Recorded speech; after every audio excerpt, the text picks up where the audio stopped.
আসসালামু আলাইকুম ওয়া রাহমাতুল্লাহি ওয়া বারাকাতুহু। আলহামদুলিল্লাহি ওয়া কাফা ওয়া সালামুন আলা ইবাদিহিল্লাযীনা ইসতাফা, আম্মা বা'দ।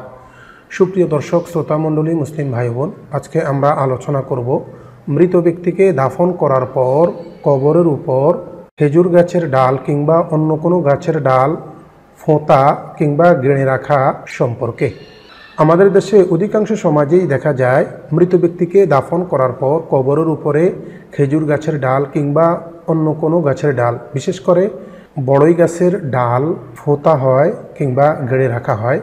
এটি সম্পর্কে কেউ কেউ বলেন বিদআত, কেউ কেউ বলেন এটা জায়েজ, আবার কাউকে এরকম দেখা যায় এটা কেমন জানি গাড়তেই হবে, ফুঁততেই হবে, এটা একটা বাধ্যতামূলক ইসলামী বিধিবিধান। এক্ষেত্রে আমরা বুখারী শরীফের 216 এবং 18 নং হাদিস বাবু মিনাল কাবাইরি আল্লা ইয়াস্তাতিরা মিন বাউলিহি অধ্যায়ের একটি হাদিস উপস্থাপন করতে পারি। হযরত আব্দুল্লাহ ইবনে আব্বাস রাদিয়াল্লাহু তাআলা আনহু বলেন, মক্কা কিংবা মদিনা মুনাওয়ারা একবার রাসূল আকরাম সাল্লাল্লাহু আলাইহি ওয়াসাল্লাম দুটি কবরের পাশ দিয়ে অতিক্রম করছিলেন।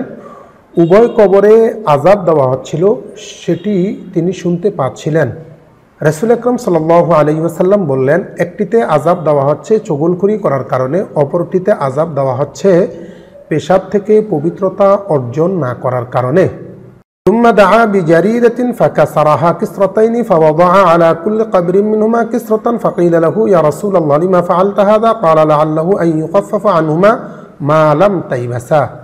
অর্থাৎ তিনি খেজুরের একটি ডাল তার কাছে আনার জন্য বললেন। খেজুরের ডাল আনা হলে সেটিকে দুটুকরো করে দুই কবরের মধ্যে স্থাপন করে দিলেন। এ থেকে বোঝা যায় কবরের উপর খেজুরের ডাল যদি ফোঁতা হয় তাহলে সেটা নাজায়েজ কিংবা বেদাত হতে পারে না। কবরের উপর খেজুর গাছের ডাল ফোঁতা জায়েজ আছে, এটাকে সমর্থন করে ইমাম বুখারী রাহিমাহুল্লাহু তাআলা একটি বাব কায়েম করেছেন।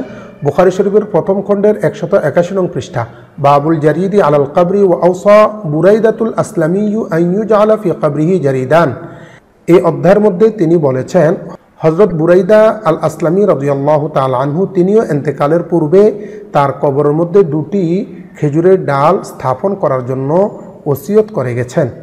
এই দুটি বক্তব্য থেকে আমরা বুঝতে পারি কবরের উপর খেজুরের ডাল ফোঁতা বা গেড়ে দেওয়া এটা নাজায়েজ কোনো কিছু নয় এবং এটা বেদাতও হতে পারে না, যেহেতু রাসূল আকরাম সাল্লাল্লাহু আলাইহি ওয়াসাল্লাম জীবনে একবার করেছেন এবং লক্ষাধিক সাহাবীদের মধ্য থেকে কোনো একজন সাহাবী এটা করেছেন, এই জন্য এটা বিদআত হতে পারে না। তবে এটাকে অতীব জরুরিও মনে করা যাবে না, অর্থাৎ যার মনে চাইবে দিতে পারে, আর কেউ যদি চান খেজুরের ডাল দিবেন না তাহলে নাও দিতে পারেন, তাতে কোনো সমস্যা নেই।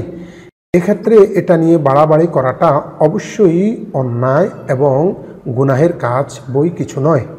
অনেক এলাকার মধ্যে দেখা যায় খেজুর ডালের পরিবর্তে বড়ই গাছের ডাল কিংবা অন্য কোনো গাছের ডাল দেওয়া হয়। এক্ষেত্রে আমাদের বক্তব্য হলো, যেহেতু হাদিসের মধ্যে খেজুরের ডালের কথা আসছে, তাই একান্তই কেউ যদি দিতে চান তাহলে খেজুরের ডাল দেওয়াটাই উত্তম, অন্য কোনো গাছের ডাল না দেওয়াটাই উত্তম। আল্লাহ তাআলা আমাদেরকে বুঝবার এবং আমল করবার তৌফিক দান করুন, আমিন।